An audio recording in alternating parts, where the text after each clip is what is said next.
안녕하세요. 저희는 서울여자대학교 원격교육로 수강생 구나연, 김현민, 권선미, 김혜경, 류기희입니다. 여러분은 평생교육에 대해 들어보셨나요? 우리 주변 가까이에 있지만 여전히 낯설기만 한 평생교육, 지금부터 알아보겠습니다. 평생교육의 정의를 시작으로 평생교육의 과거, 현재, 미래, 평생교육의 연령별 맞춤 과목에 대하여 알아보고 위의 순서로 발표를 진행하겠습니다. 첫 번째로는 평생교육이 무엇인지에 대해 알아보는 시간을 가지겠습니다.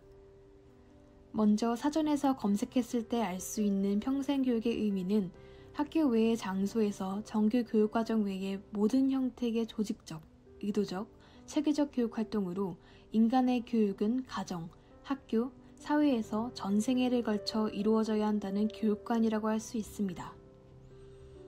하지만 더 나아가 평생교육의 의미를 재정의해보자면 나이와 환경 등에 대한 제한과 조건 없이 자신이 배우고 싶은 분야를 다양한 방식을 통해 마음껏 학습할 수 있는 것으로 평생 동안 자유롭고 즐겁게 학습함으로 인해 자기 자신을 계속해서 발전시켜 나갈 수 있는 교육이라고 할 수 있습니다.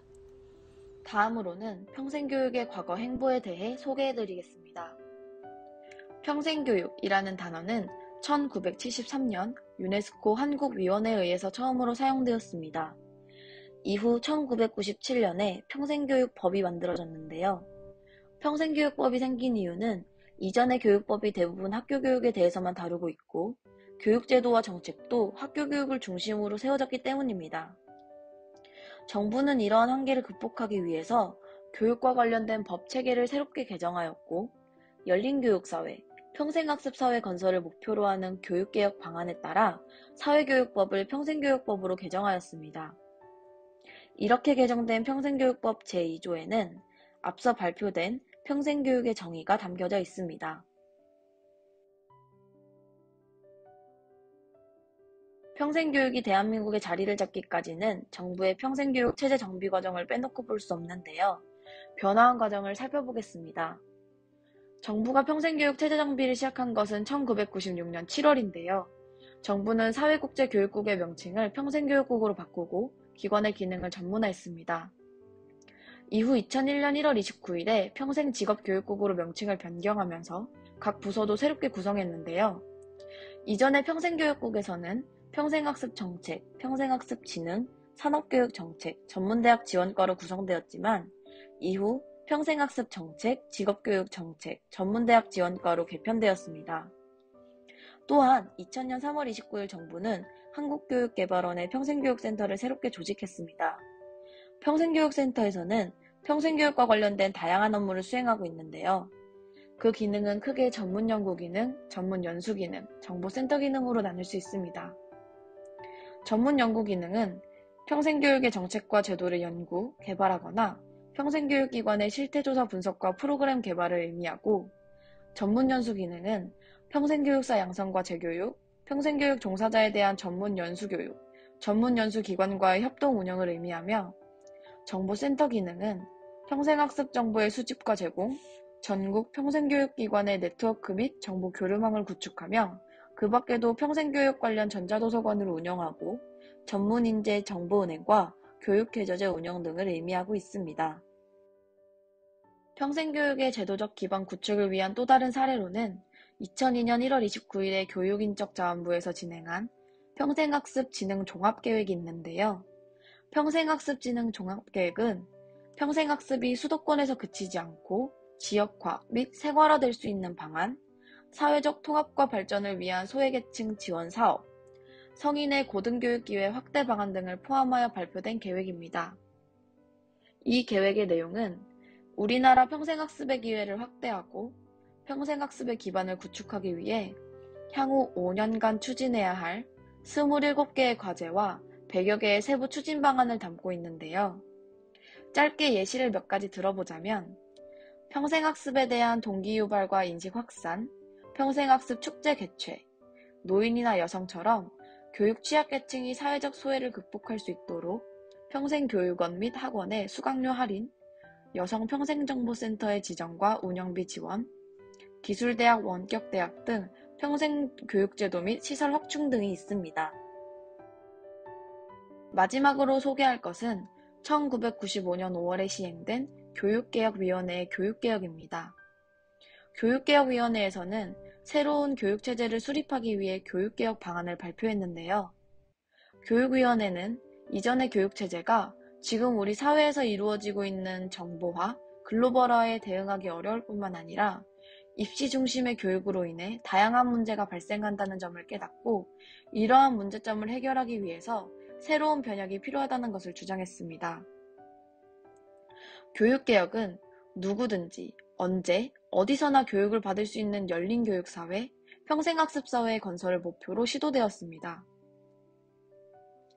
위와 같은 과거의 행보들은 현재의 우리가 평생교육을 가까이 할 수 있도록 기반을 다져주었고 오늘날 평생교육의 기회를 더 많은 사람들이 다양한 방식으로 접할 수 있도록 도움이 되었습니다. 이번에는 시대에 발맞춰 변화된 평생교육의 현장, 현재에 대해 소개해드리겠습니다. 코로나의 대유행으로 인해 학교 수업이나 회의, 모임 등이 대부분 비대면 형식으로 바뀌게 되었습니다. 이러한 흐름 가운데 평생교육 또한 비대면 교육으로 전환되어 진행되고 있는데요. 그러한 가장 대표적인 예시로 경기도 평생학습 포털 지식과 서울시 노원구에 위치한 동네배움터를 소개하고자 합니다. 위의 두 기관을 중심으로 코로나 시대에 맞춰 변화하고 있는 비대면 평생교육 현장을 살펴보겠습니다. 첫 번째로 소개할 비대면 평생교육 현장은 경기도 평생학습 포털 사이트 지식입니다.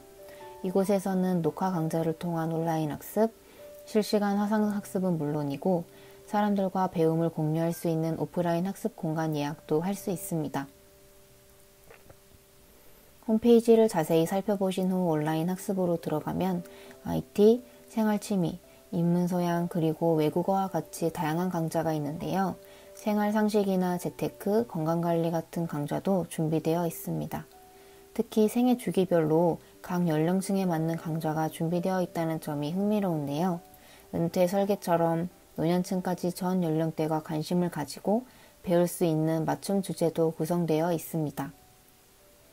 또한 화상학습으로 들어가면 실시간으로 강사와 소통할 수 있는 화상 수업을 진행하고 있습니다. 수강 신청을 할 때 궁금한 점을 작성하면 화상 수업 시 강연자의 답변을 들을 수 있어서 적극적인 피드백을 받으며 수업을 진행할 수 있습니다. 다양한 수강생들과 함께 생동감 있는 학습을 해보시는 것을 추천드립니다. 지식에서는 실용 과목 외에도 부모 배움과 청소년 배움 같은 생애주기 맞춤 교육을 진행하고 있습니다. 부모 배움 안에서는 예비 부모를 위한 육아부터 다양한 부모 교육 등의 학습 강좌를 선택할 수 있습니다. 지식 사이트에서는 부모와 자녀 관계도 진단할 수 있다는 사실을 알고 계셨나요? 현재 나와 아이의 관계는 어떤 상태인지 이번 기회에 무료 진단 참여를 추천드립니다. 마지막으로 학습 공간 예약 서비스도 있는데요. 학습 공간을 찾고 있는 경기도민이라면 누구나 이용할 수 있습니다. 이곳은 온라인 학습을 하기 위한 학습 환경이 부족하다고 느끼시는 분, 그리고 소그룹으로 사람들과 모여 자유롭게 학습하기를 원하시는 분들에게 열려 있습니다. 원하는 지역과 날짜, 공간 위치를 사용 목적에 따라 예약하실 수 있습니다. 비록 코로나 시국이지만 소그룹 학습 공간에서 지식을 통해 배운 내용을 주변 사람들과 나누는 것은 어떨까요?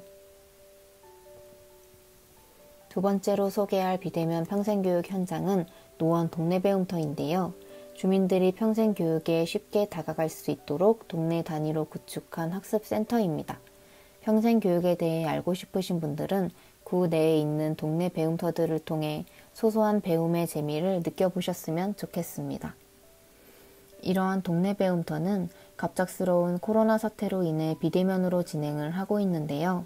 동네 배움터마다 다양한 컨셉으로 청소년이나 경력 단절 여성의 성장을 위한 프로그램이 있고 가족 단위로 참여할 수 있는 프로그램 등이 진행되고 있습니다. 다음으로 노원 동네 배움터 중에서도 경춘 숲속의 길 동네 배움터를 제가 직접 참여해 보았는데요. 이곳을 집중적으로 소개해 보려고 합니다. 경춘 숲속의 길 동네 배움터에서는 감수성을 기를 수 있는 프로그램과 인문학 수업, 그리고 친환경 운동이 주로 진행되고 있습니다.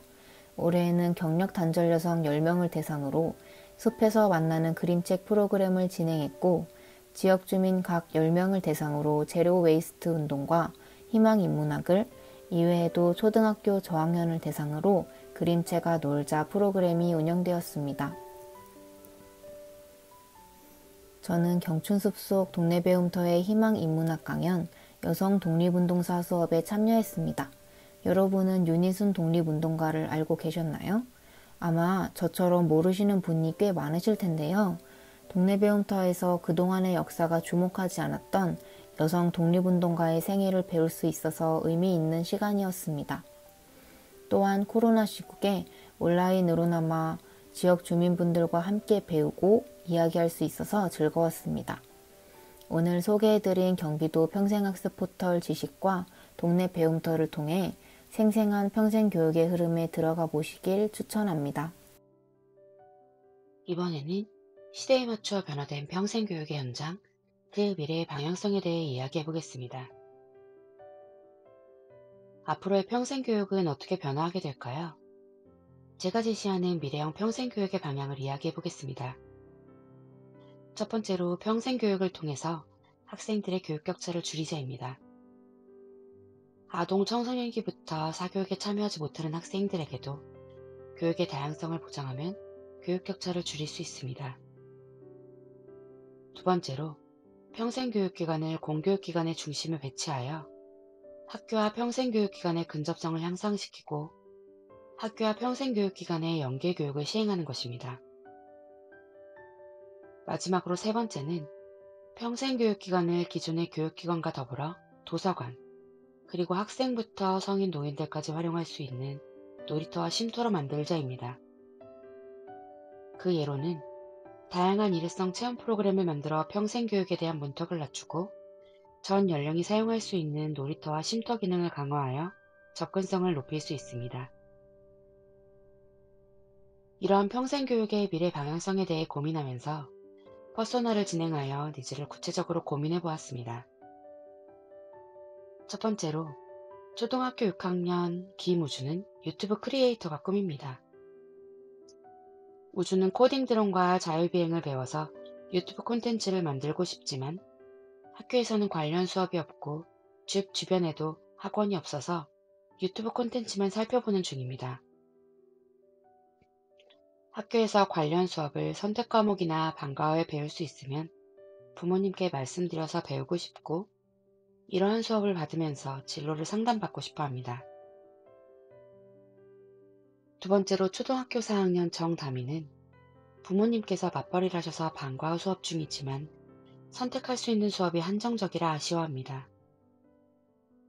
다미는 매일 늦게까지 방과 후 수업에 참여하지만 정규 과목 수업만 진행하고 있어서 아쉽고 새로운 분야에 대한 수업을 들어보고 싶고 내 적성을 찾고 싶은데 학원을 여기저기 다닐 상황이 아니라 학교 안에서 방과 후 수업으로 경험하고 싶어 합니다. 다양한 교육을 받아보고 내 적성을 찾고 싶은데 학교에서 다양한 분야의 탐색 수업이 이루어지면 좋겠다고 생각합니다. 이러한 퍼소널을 바탕으로 학생들이 학교에서 선택 수업이나 방과 후 수업에서 새로운 분야에 대하여 경험하면서 진로를 설계하는 방향성에 대하여 생각했습니다. 다음으로 앞서 제시한 방향과 퍼소널에 맞춰 제가 설계한 미래 평생교육의 주 키워드는 평생교육기관과 공교육의 상생 발전인데요. 평생교육과 공교육이 함께 발전한다면 아이부터 어른까지 모든 국민의 학습의 질을 높일 수 있기 때문입니다. 그리고 시대를 따라가는 질 높은 학습을 위해서는 인프라 구축과 특화 수업을 빼놓을 수 없습니다. 하지만 학교마다 인프라를 구축하고 특화 수업을 진행하는 것은 현실적으로 너무 어렵습니다. 이러한 이유로 평생교육기관을 중심으로 인프라 구축을 진행하고 그 주변에 공교육기관과 연계 수업을 진행하여 지역별 교육타운을 구축하는 것입니다. 이러한 지역별 교육타운을 활용하여 전 연령에게 다양한 학습 기회를 제공하면 평생교육기관과 공교육의 상생 발전 효과를 얻을 수 있습니다. 또한 공교육의 기본 역할인 학생들의 돌봄 기능도 평생교육기관과의 연계 수업을 통해 강화할 수 있습니다. 지금까지는 공교육기관에서 돌봄이 필요한 학생들에게 방과 후 수업을 제공하지만 수업의 다양성이 떨어져서 참여율도 저조하고 돌봄 역할에 한계가 있습니다. 따라서 지역별 교육 격차가 많이 발생하고 있는데요. 이러한 문제를 해결하기 위해 기존의 방과 후 수업과 더불어 근접한 평생교육기관과 연계하여 특화 수업을 진행하면 학생들에게 교육의 다양성을 보장하면서 공교육의 돌봄 역할의 부족한 부분도 채울 수 있습니다. 다음으로는 미래 방향성에 맞춰 발전하고 있는 서대문구 평생학습관인 융복합인재교육센터를 소개하겠습니다. 융복합인재교육센터는 근접한 공교육기관과 연계 수업을 진행하면서 그 지역 주민들에게 신산업에 대한 교육을 무상으로 진행하고 있습니다. 첫 번째로 학교 연계 과정으로는 VR, 인공지능, 코딩, 3D 메이킹, 전문가 시설의 디지털 드로잉, 콘텐츠 크리에이터 수업, 드론, 자율주행에 대해 수업을 진행하고 있습니다. 두 번째로 소그룹 과정으로는 코딩, 코딩과 로봇, 3D 프린팅, 코딩과 3D 메이킹, IoT, 드론, 콘텐츠 크리에이터, 레이저 가공, 디지털 드로잉, 미디어 메이킹에 대하여 교육을 진행하며 진로 디자인도 진행하고 있습니다.